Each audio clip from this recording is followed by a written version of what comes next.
তোমরা জানো আমি কাল শ্বশুর বাড়ি গিয়েছিলাম, তারপর কি হলো জানো?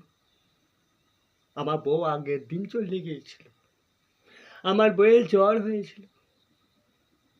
হ্যাঁ, একটা মিষ্টির ভার নিয়ে মা গো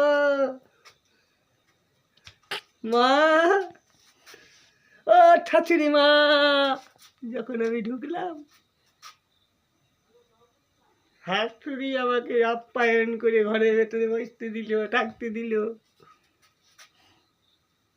তারপর ভাত বেঁধে আমাকে ভাত সাজিয়ে খেতে দিল। একটু ডাল কম হয়েছিল, ডাল, ভাতটা মাখাতে চুকাতে পারছিলাম না।